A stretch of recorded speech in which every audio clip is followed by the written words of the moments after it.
Continuing our EM story, so far we've shown that if we know the cluster parameters, then the soft assignments are very easy to compute. Well, now let's consider the alternative. Let's assume that we know the cluster assignments and we want to infer our cluster parameters. And for this part, we're going to assume that we have hard assignments of observations to clusters. And in pictures, these hard assignments are showed by the colors of each data point. And when we have these hard assignments, we just have 3 different colors in this plot rather than the spectrum of colors that we showed earlier when we were talking about having soft assignments. But once we've fixed these cluster assignments, a question is, does this data point here, which is assigned to this green cluster, influence our parameter estimation problem for estimating the parameters of the fuchsia cluster or the blue cluster? And the answer is no. Only the observations that are assigned to a given cluster inform the parameters of that cluster. And we saw this in k-means when we were talking about updating the means just using the observations that were assigned to a given cluster. But now we're going to have a more general form of an update where we're not just updating the centers of these clusters, but also the shapes. But just to emphasize, fixing the cluster assignments means that our estimation problem decouples over our different clusters. Let's go back to our image clustering task and assume that we store our data, the RGB values associated with each image, as well as these hard cluster assignments in a table as shown here.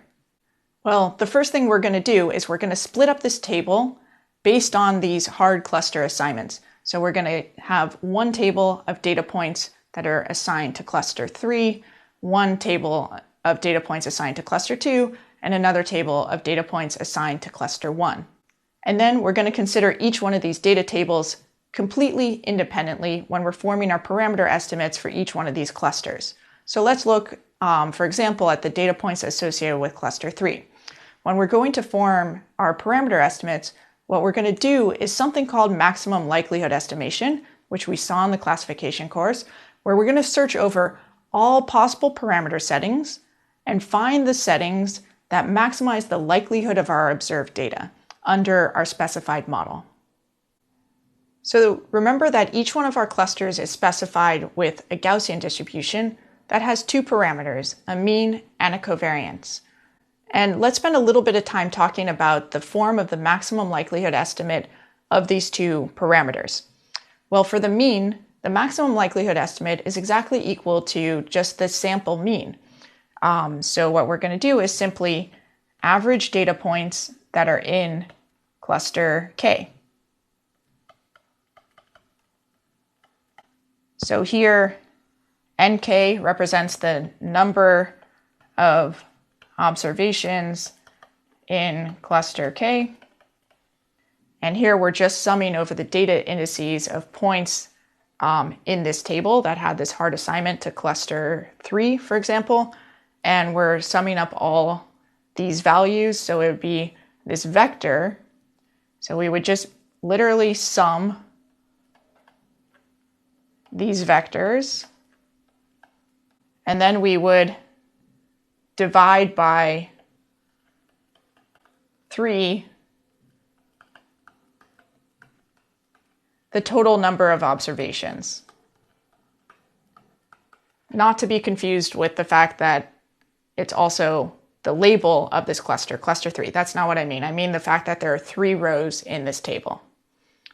Okay, so that would provide our estimate of the mean, and we denote our estimate with this little hat here.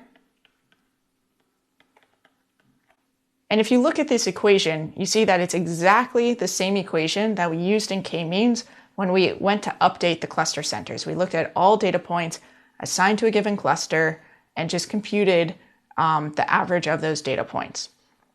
Okay, but now we also have this covariance term, which determines the spread and orientation of the ellipses in the Gaussian. And for this, the maximum likelihood estimate is also given by what's called the sample covariance estimate, where first we're going to subtract off from each of our data points the estimated mean, and then we're going to compute the outer product of these data points, only summing over, again, the data points in cluster K and dividing by the total number of observations in cluster K.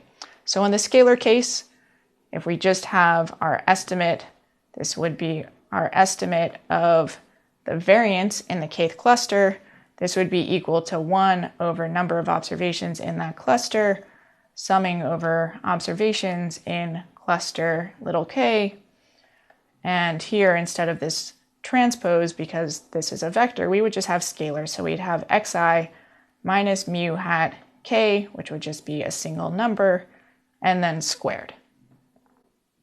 And finally, for our cluster proportions, we simply count the number of observations in cluster K and divide by the total number of observations, and that forms our estimate of the weight on the kth cluster. So remember, pi k was the weight on the kth cluster, and the hat represents the fact that this is our estimate of this, in particular, our maximum likelihood estimate. And I want to emphasize here that the form of pi hat k is not specific to mixtures of Gaussians, which is what we've been focusing on in this module. But it would hold if you had, for example, mixtures of multinomials or mixtures of other distributions. But of course, when we talked about the mean and covariance estimates on the previous slide, that was specific to having Gaussians defining each one of our clusters. So in summary, if we knew the cluster assignment, so the assignments of each data point to a given cluster, then computing the estimates of the cluster parameters is very, very straightforward. But again, we don't know these hard assignments, so what are we going to do?